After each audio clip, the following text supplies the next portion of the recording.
Hello there, everyone in internet land. Sylph, Dominic, Hawkins here, coming to you live, not from the dojo. And I have to check the date. I've already started recording, so we'll just get straight into it. Those of you who are joining, if you just want to, if you're joining us on Zoom, you want to just mute and put the camera down and join us for the session, and then we can have our social hangout afterwards. So joining you on this Wednesday, the 2nd of September, 2020, for this session of our meditation and breathwork activities with Hoshinden. Following straight off where we were last week, Wednesday, we've been doing a lot of practice with the microcosmic orbit from the perspective of the 5 sense organs and developing the ability, using the microcosmic orbit activity to develop the ability to finely detail and characterize through the experiences of those different senses. So we're going to continue along that tonight, and we're just going to be, we're going to start with our usual breathing exercises. And let me just set that up. Okay, so if you're comfortable or not comfortable, doesn't matter. You're going to start off by breathing in through your nose, down into your belly, out through your mouth. I'm sitting on a rickety chair.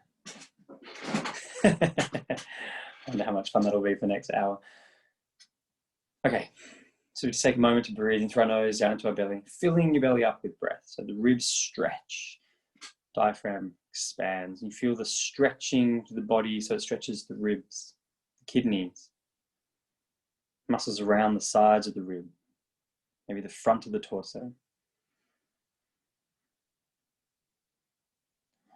Breathing out through the mouth, tongue sits on the roof of the mouth behind the top 2 front teeth.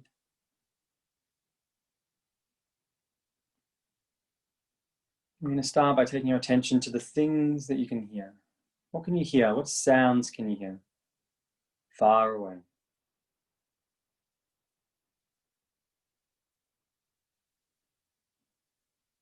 People sneezing.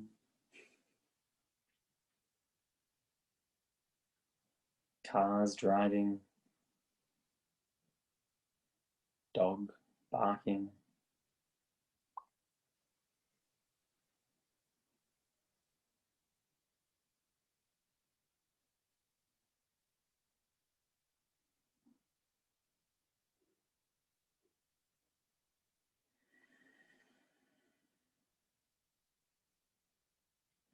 All right, now what can we hear closer within the space, within the room or the building that you're in?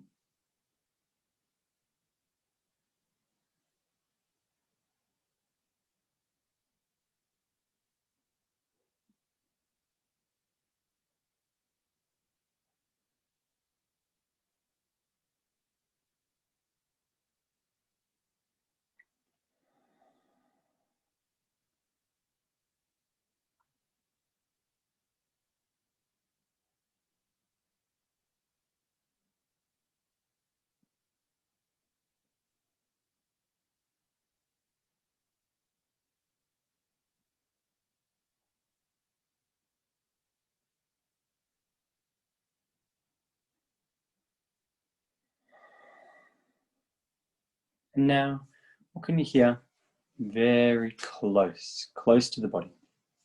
So breathing in through the nose, out through the mouth. Can you hear the sound of the eardrum? Listening right at the point of hearing. A couple of breaths in through the nose, down through the belly, out through the mouth. Off we go.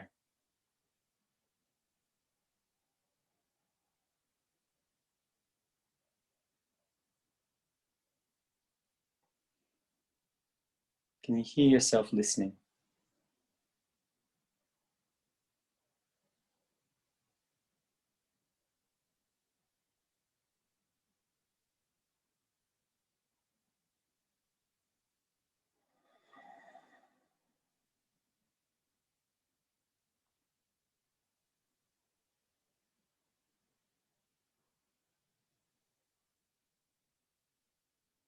Okay, and then just softening the focus on the audible sensations. Now we're going to move on to the things that we can smell.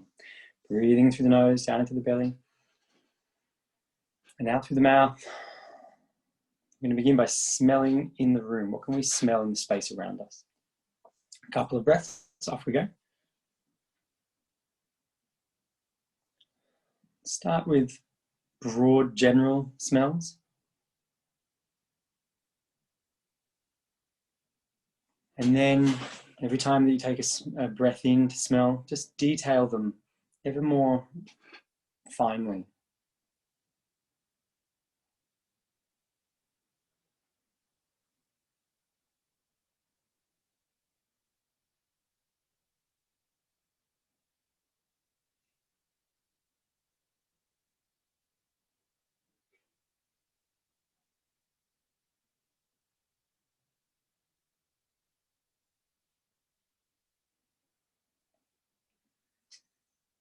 Now I'm going to move closer. We're interested in the smells that are right around us, within maybe a few centimeters of the body. Breathing in and out. What can you smell that's close to you? And immediately you should have noticed a slight change in the quality of the smell.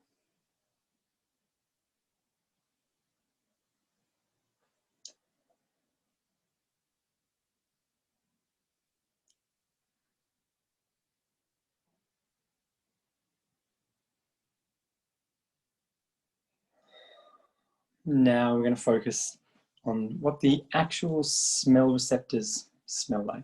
I'm going to smell on the inside of the body. At the point of smell information, what can you smell? Can you smell the nostril itself? Can you smell the back of the tongue?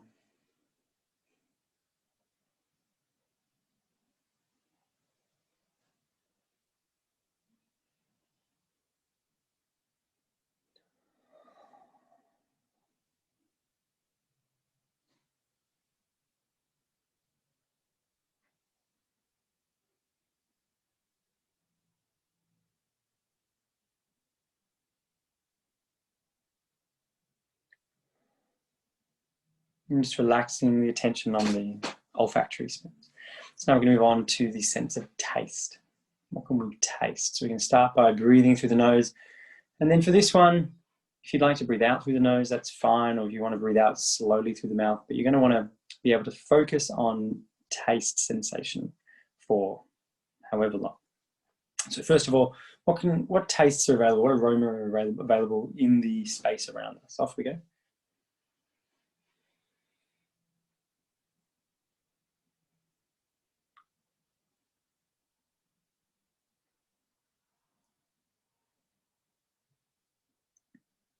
You'll notice it's very slippery where the line is between smell and taste.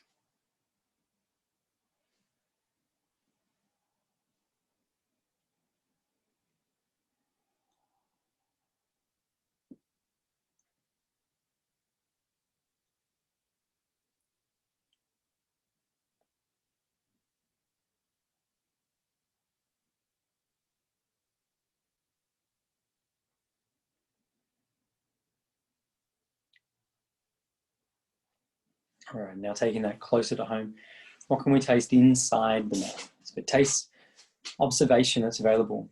The teeth, the cheeks, the gums, what's inside the mouth that you can taste? 3 breaths.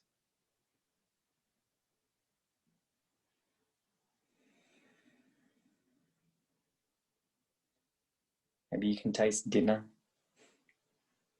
or lingering ginger from a cup of tea earlier.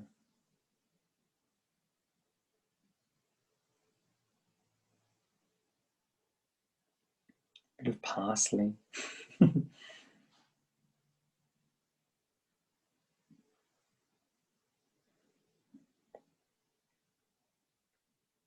Okay, and now we're going to observe what the taste of the tongue is. Can you taste the taste buds themselves?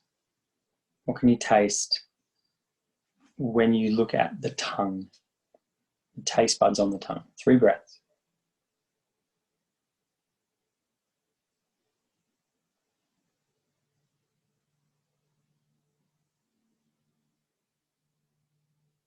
What does taste taste like?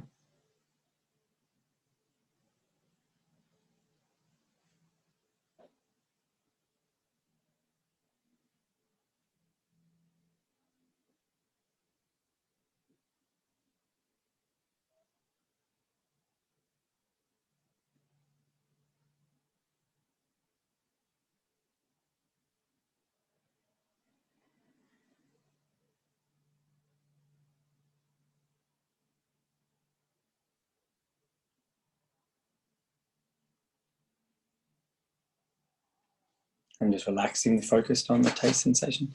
So now we're going to move to vision, sight. You can do this with your eyes open or closed. If they are closed, then you are peering way beyond the inside of the eyelid. So you're going to have to peer through the imaginary layer as if you're getting your eyes out of focus, out of focus of the actual inside, on the inside of the eyelid. And you're just peering out beyond the shapes or the geometry. If your eyes are open, picking an object in the distance. So if you've got a wall, then you just pick a position on the wall, or if it's a window, stare out into oblivion.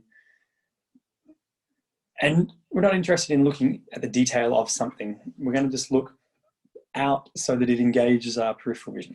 So we're going to breathe in for 3 breaths. And the question is, what can we see? Off we go.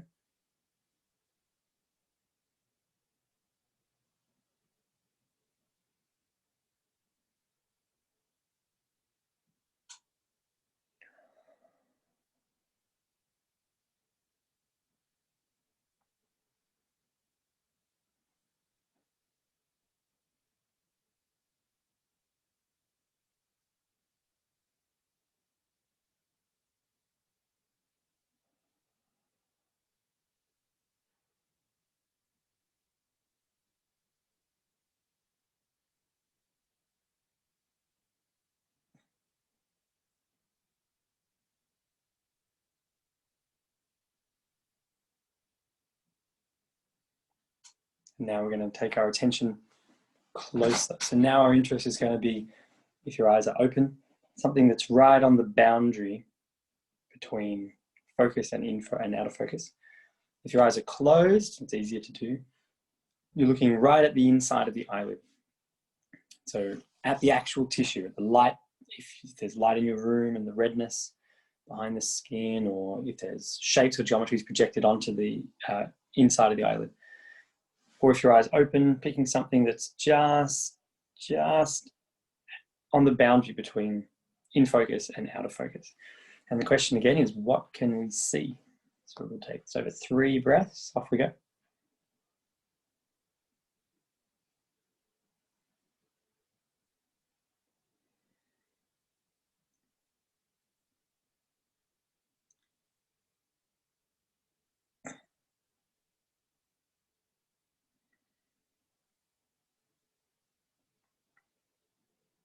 Remember that the question is, what can you see? Not what are your opinions, or what are the memories that are triggered from the symbolism of what you think you see. Those aren't the questions. Yeah?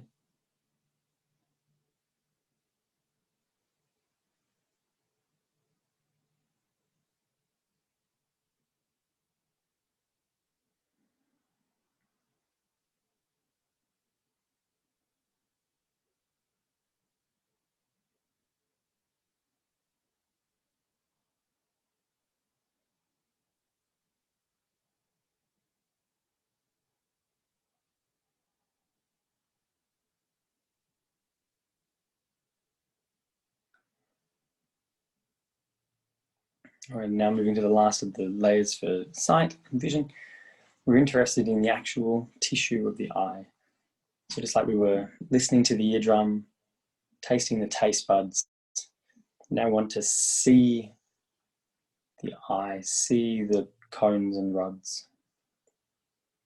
So as we're just staring, you have your eyes open or closed, but the interest is looking at the tissue of the eye. Can you see your eye? Off we go, 3 breaths.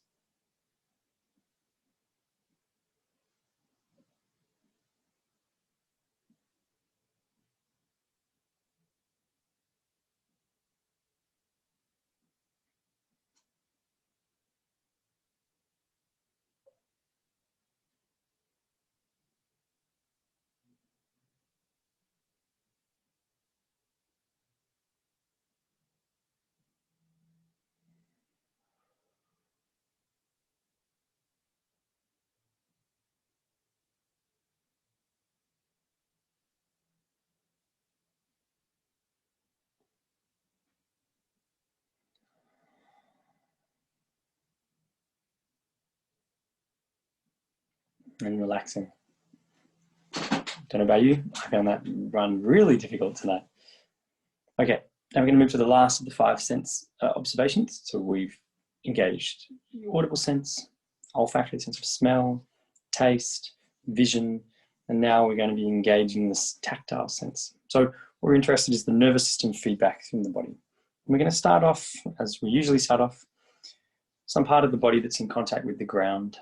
So I want you to find somewhere in your body the experience of pressure, where your body meets the ground. And we're just going to watch the pressure experience for 3 breaths. The question is, what happens to that experience of pressure?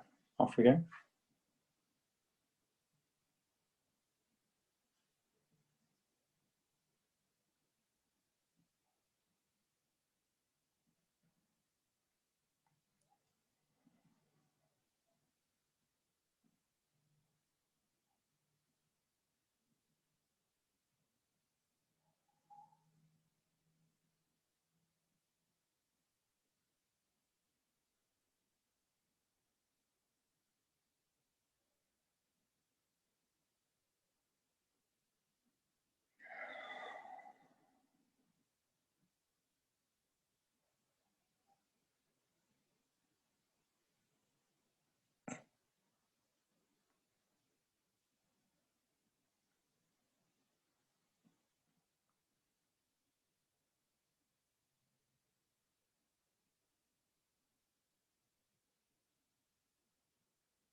And now we're going to take our attention to the actual tissue. So a very localized feeling, something 5-cent piece or less. Somewhere on the body, it can be anywhere. If you're new to this, it's useful to use something that's in contact with the ground. The experience of pressure will help you clarify the area, and then you can go further into the actual tissue sensation. But it can be anywhere. If you have an itch or a bruise, something you can experience, some sensation of heat, some part of the skin, whatever. You pick something that can grab your attention, and then you fix your attention there for 3 breaths. And the question is, what happens to that feeling? Off we go.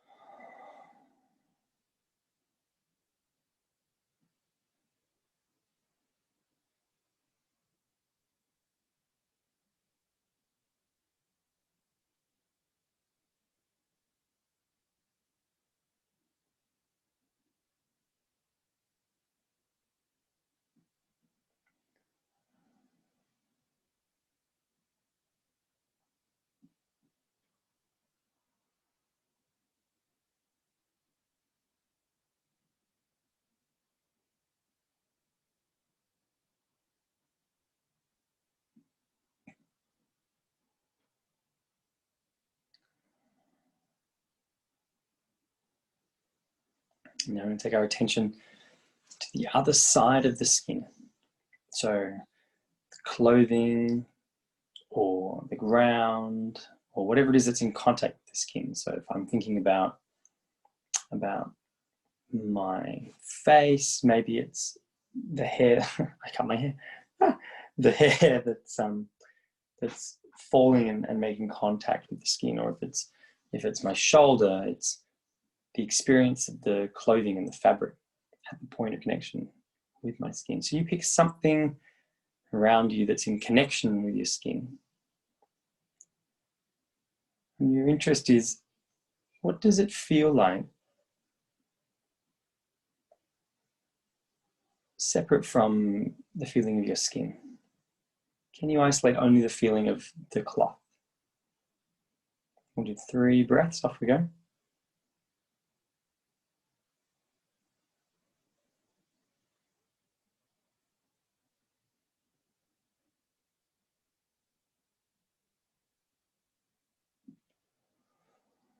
Breathing in and out.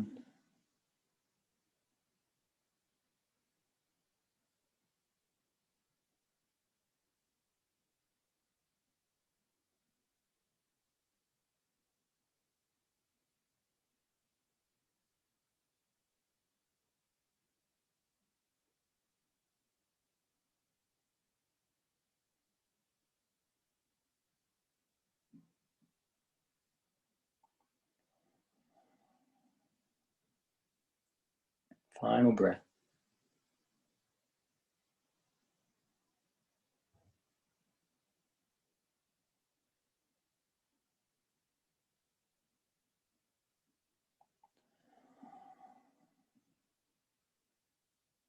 And then just relaxing the focus on the tactile sensation. So all we've done is we just walked through, as we do at the start of each of these videos, the 5 tactile senses. The audible sense, sense of smell, taste, sight, touch. And our interest is, as it always is, what can we hear? What can we smell? What can we taste?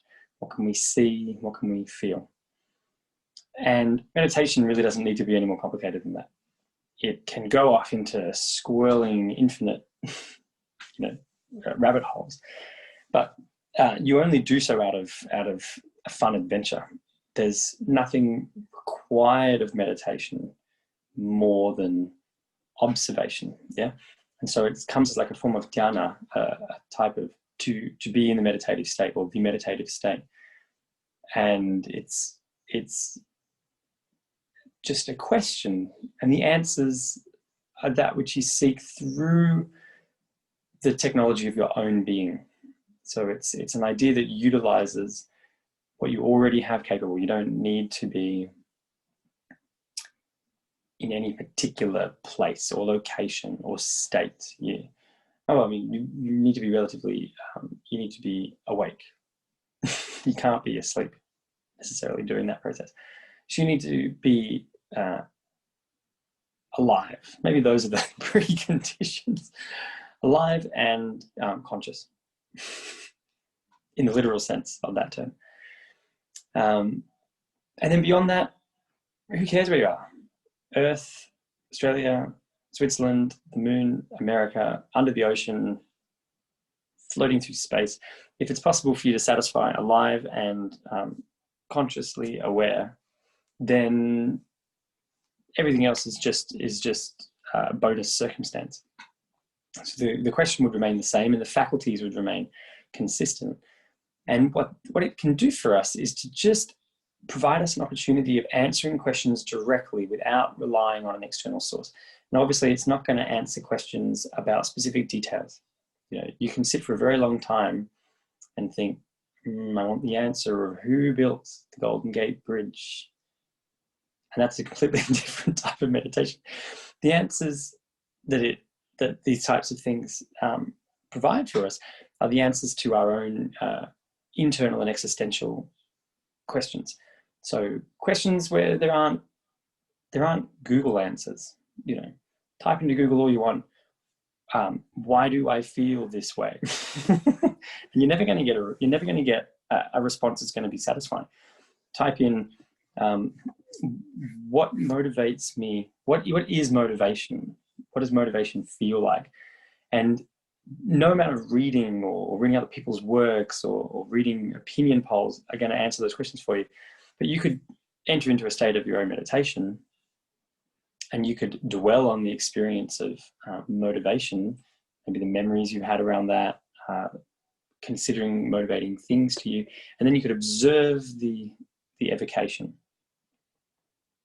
And in your observation, it's like you're doing your own research subject. And usually what you can find is that a lot of the answers show us that direct logic can't answer all questions. And the reason for that is because the logic of the human mind, the human consciousness, is conceded to the level of aggregate consciousness.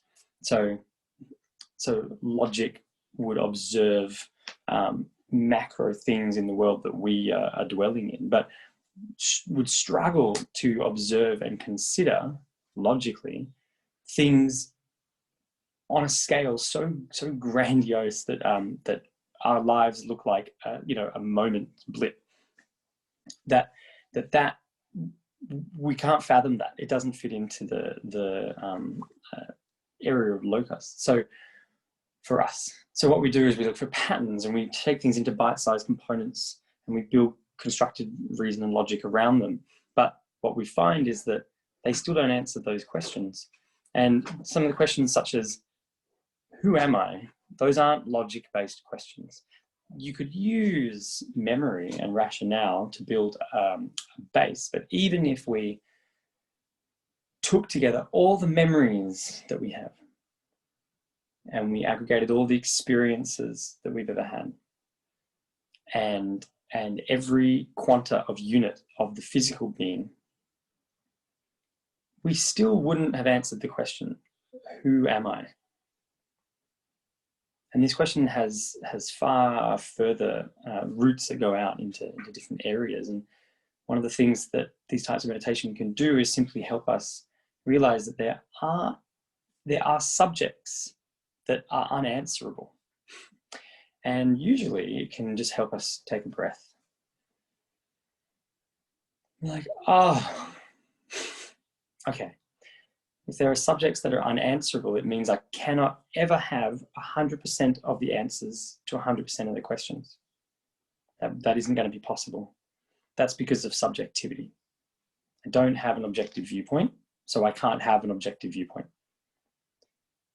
Okay, that probably leads me on to the next little bit of understanding, that if that's the case, I can't fully trust 100% my rationale of anything. Which doesn't mean that I shouldn't, keep expecting the door hinge to work in the way that it's always worked. But it does mean that it gives me pause before I decide to righteously ridicule and tear down the opinions of others under some presumption that I have the ability to know all of the answers. And so usually you find people through the experience of meditation tend to take slight pauses or hesitations, a slight sort of sitting back of like, the dichotomy between taking action with great passion and hesitation at the realization of one's limits. And that's a strange combination that we just individually have to work out for ourselves. Where do we lay on that? And it really builds a lot of personal moral. So without going further into that, because that's more Friday night subject, we're going to continue now into we're going to do some washing activities before we get onto the microcosmic orbit. I think we've got time. Or we do. So I want you to start up at the head, anywhere you want. So I'm going to, just for fun, I'm going to start at the top of my ears. All right, shave my hair so you can see them better now in the video. And all I'm going to do is I'm just going to start by finding some reference of sensation. So I'll take a few breaths. You decide where you want to start on the head. Look for somewhere that's got a little glimpse of sensation, and then hone in over 3 breaths until that sensation is quite obvious, quite audible, metaphorically.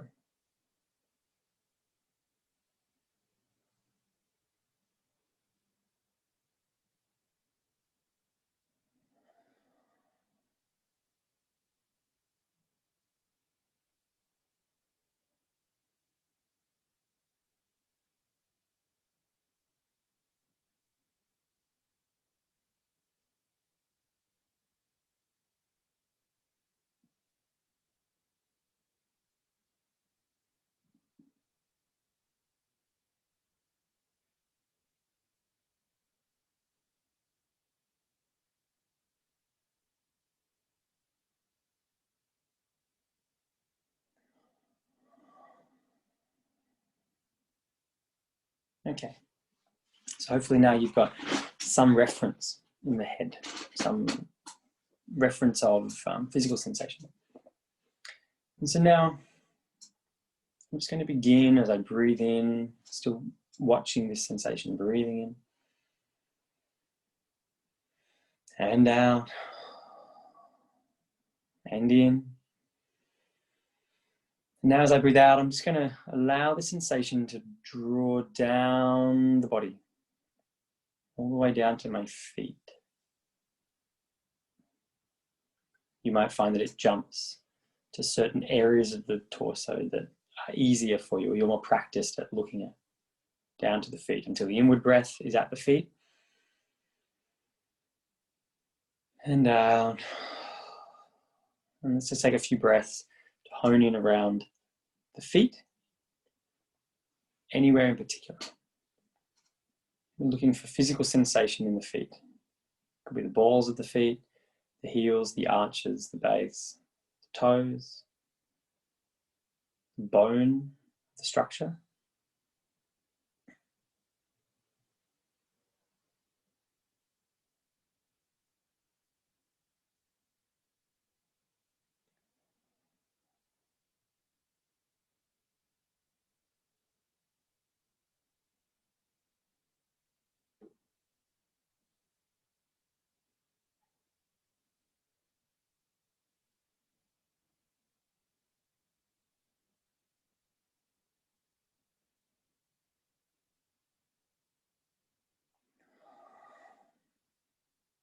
So hopefully now you've found some reference in the feet, some reference you can come back to time and time again tonight.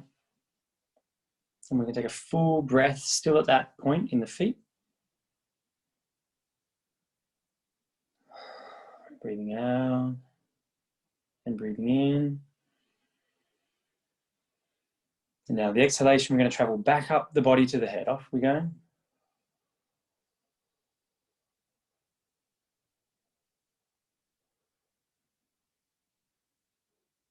So that the inward breath is at the head. And so I'm back at the ears, the top of the ears. And straight away, I can gain a sense of them again. There's a sense of warmth again. When I was thinking about my feet, I was oblivious to the temperature sensation in my ears.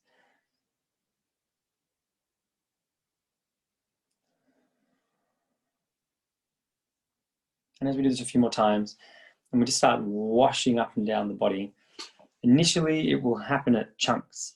So what I mean by that is your ability to experience sensation will jump. You might find there's a part of the head that is quite referenced. You've trained yourself to the detail of that experience. And then maybe the next really obvious chunk down is the throat. So it's a big jump. And then further, the next one might be the side of the ribs. When you jump down, it might be hips, groin, thighs, might be knee, could be ankle. So it's like, it makes these really broad jumps. You know, you might only have 3 or 4 little reference points all the way from the head to the feet. That's okay. Just do your best to dwell the experience of those and dwell on the experience of those and further refine them into detail. And what the goal is that as we go through this process, washing up and down, you'll add more and more little points of reference. So instead of just the ears to the throat, it might be the ears to the furrow of the eyes, to the cheek, to the throat. It's like, oh, I've just added 2 extra points in. And then it might be from the throat down, it might be chest, so like upper chest, breast tissue, ribs, abdomen, and then maybe like, oh, sections of the abdomen, core, hips, groin, legs, so like thighs, maybe buttocks, hamstrings, and then separate sections near the knee, at the knee, just below the knee, maybe the shin, and so slowly you build more and more reference points. And as we do this each time, the goal for this activity in that regard is to build so many reference points that it feels like a smooth transition of sensation all the way down the body and all the way up the body. And once you get that, then that might be in the front of the torso, you travel to the side or the other side and the back 45, and eventually build an entire map of being able to access any area of the body mentally through the nervous system. So we're going to start off, we're back at the face or the head, rather so, breathing in and out. I'll give you another full breath to just regain your reference. Where can you feel up at the head and stay there?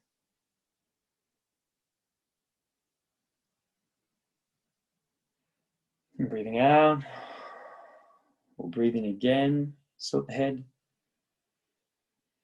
Now we're going to travel down the body on the exhalation. Off we go, down to the feet.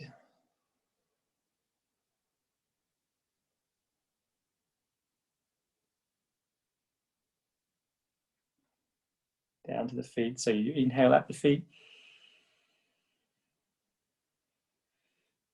And down. I'll give you another 2 full breaths to just reference the feet really clearly.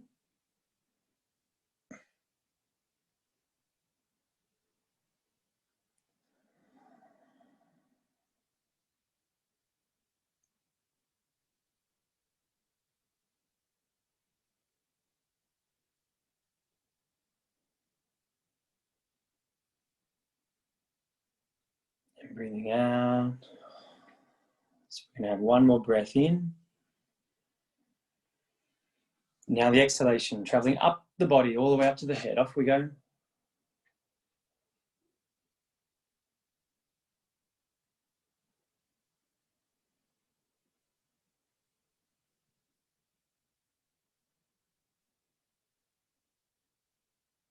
So the inhalation happens up at the head.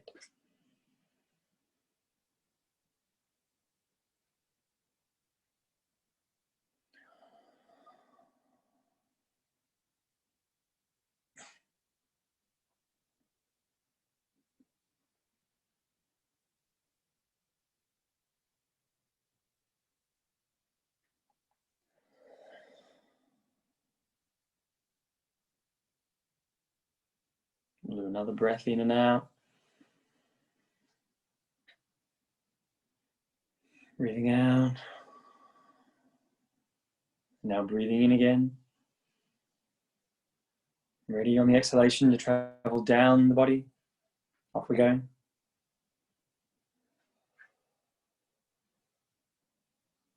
many reference points can you find of nervous system feedback?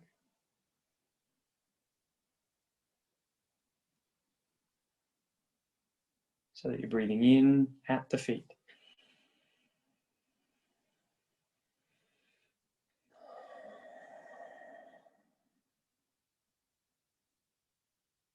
You're breathing again. And breathing out. Let's go up the body straight away.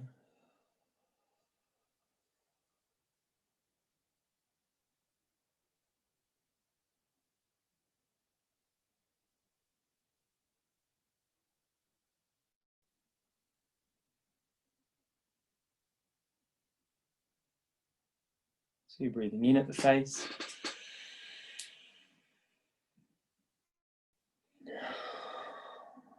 Do 1 more big breath in. Breathing out, traveling down the body.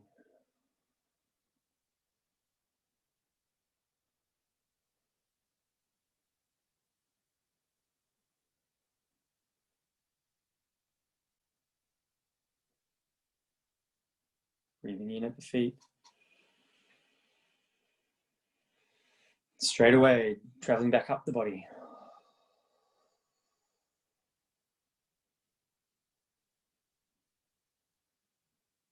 Dwelling on the reference points at either end. Breathing in.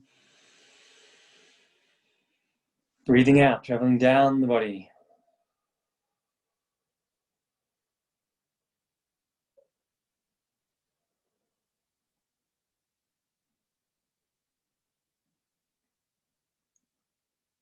Now at the feet, breathing in.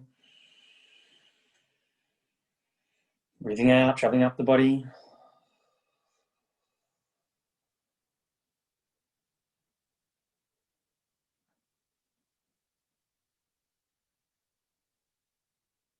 Now breathing in up at the head. And breathing out, traveling down the body.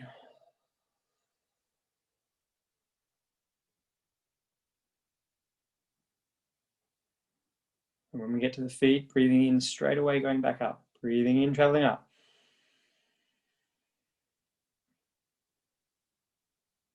And breathing out, traveling back down.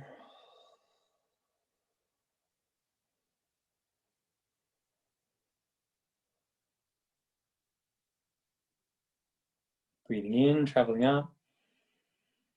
Stage the breath, make it controlled. Breathing out, all the way back down. Controlling the breath.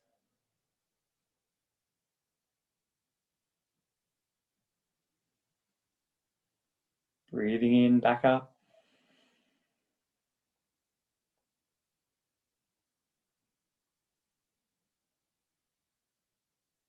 Breathing out, back down.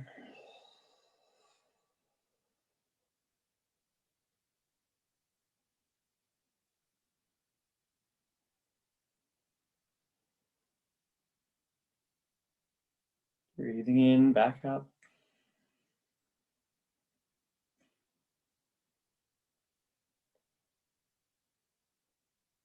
Breathing out, back down.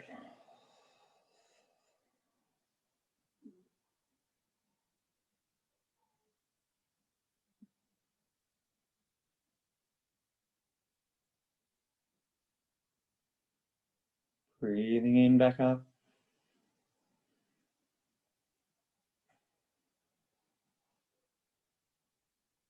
Breathing out, back down.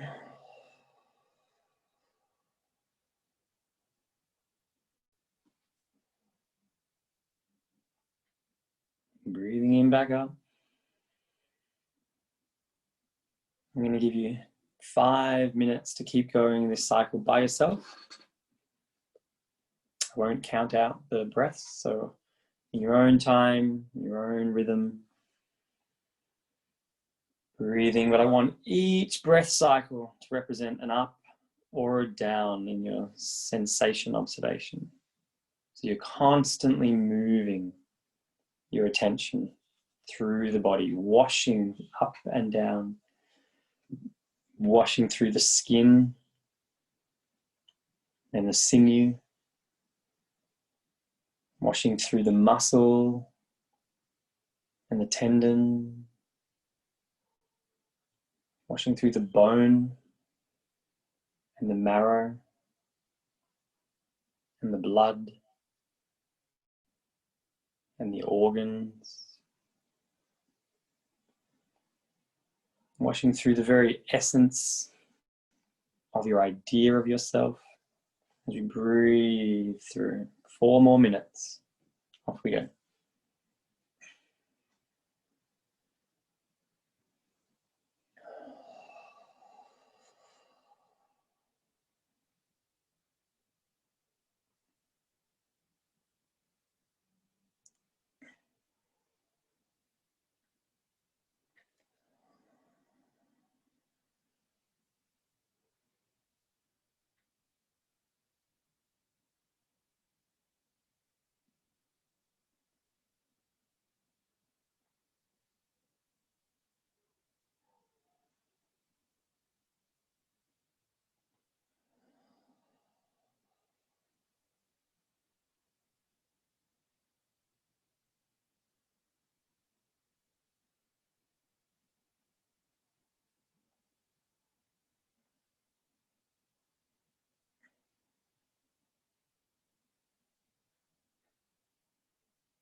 now just softening your focus.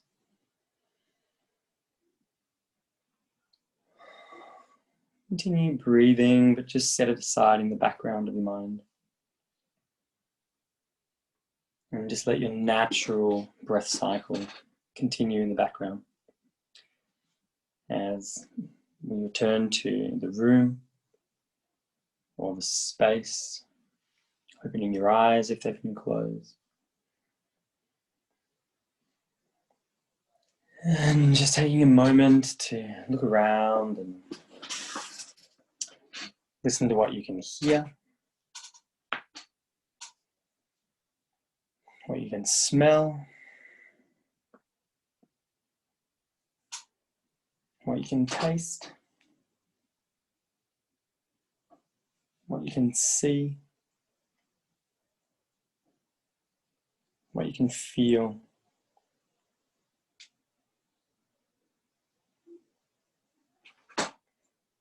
As we just relax.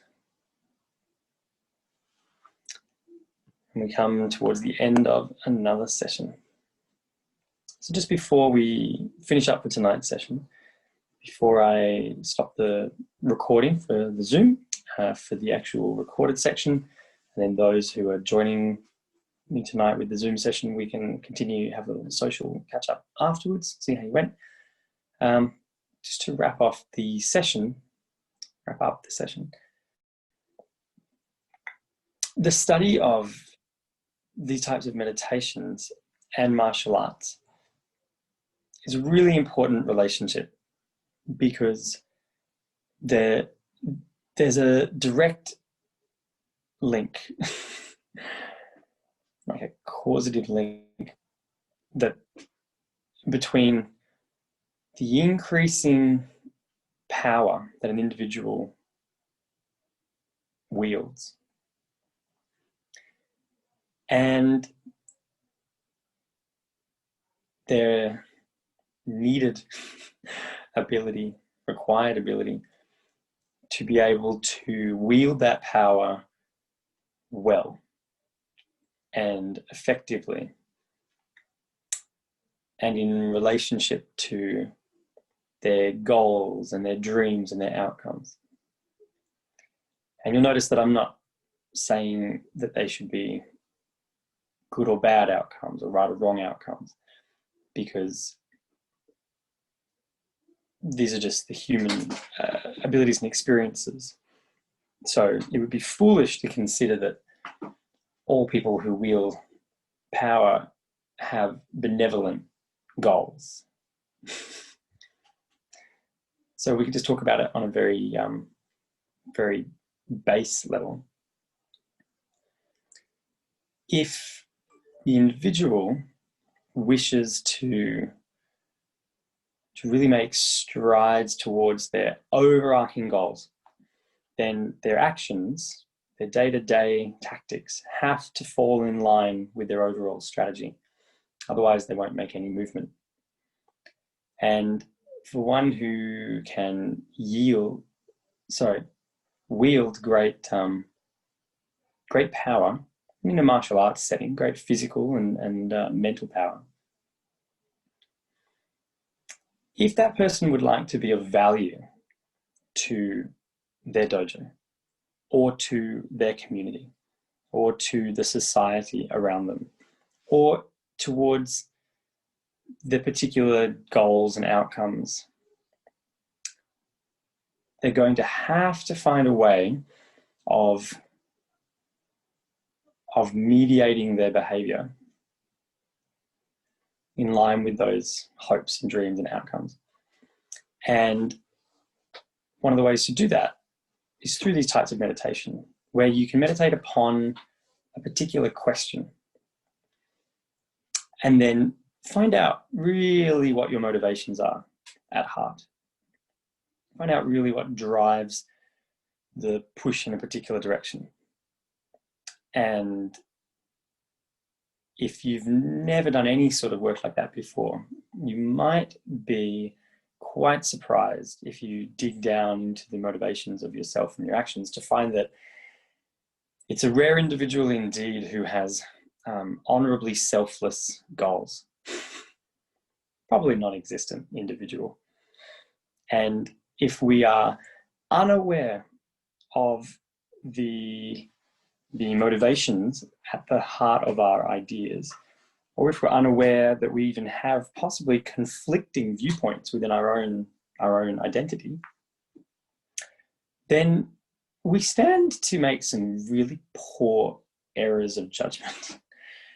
And if all we have to do is sit down and be like, okay, before I agree to this thing that, you know, looks good and matches a whole bunch of my beliefs, but, you know, there is just this feeling I can't shake off that I don't quite fully understand what that's about, or I haven't really quite grasped the depth of something, even if it's about our own lives. All we have to do is just sit down and meditate upon that. In the same way that we listen for something, what can we hear? If you have a particular sentence or even a name, you can do this with your own name. That's a trippy experience. If you do this about another individual, what you'll find is that, let's say it's an individual that you have some issues with, you'll find that initially, just contemplating this individual, draw up a little imaginary picture of them floating in black space, just them. And then you'll find that initially there's opinions, and you come up with all of your rhetoric about them and how they did this and what a terrible, and as you just keep watching, watch after that. So you should always find out what happens after that.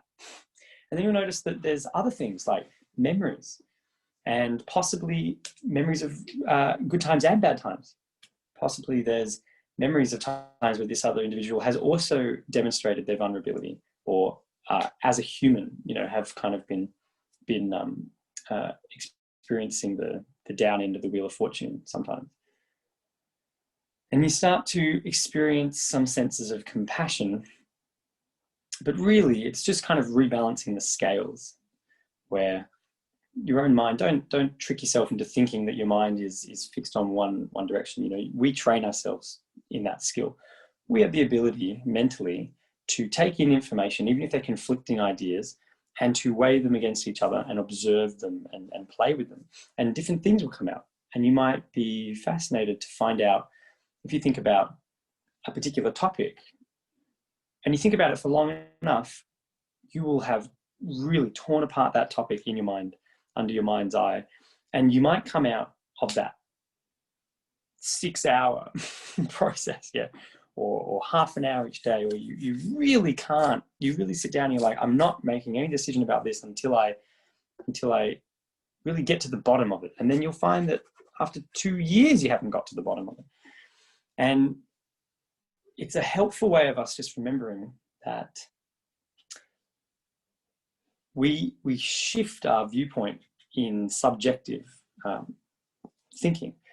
And it's entirely possible for us to be completely fixated from one subject and then to orient ourselves 180 degrees in the opposite, and then come back and find some middle ground, or potentially some new idea that's a combination of the two. It's a more evolved, more mature, I'll use that word, a more mature perspective that we could not possibly have cognized or come to if we hadn't considered both sides of an argument, or if we hadn't considered both sides of an idea, because there's some truth in everything. You know, it's never a case of 100% right, 100% wrong. If that was true, none of the world's experiences would be like this. Yeah, it's that there are genuinely people on all sides of all camps of all thinking who are fully subjectively, you know, determined. And it's a brilliant ability, very incredible analytical ability, to be able to kind of take the apples of information from all of those sides, and then gather and put together your own understanding and come to quite a mature viewpoint of understanding something, not just like a knee-jerk reaction. And again, bringing this back to martial arts, I hamper on about this so much. Very important that martial artists of considerable skill are not walking around society with the ability to wield such power and yet to flippantly join in trends that would lead to them abusing their power and positions, or to flippantly play out their own righteousness, even to their own detriment, perhaps, but out of some self-conceited belief that they are the ones who know best, as opposed to like, here's the evidence on all sides.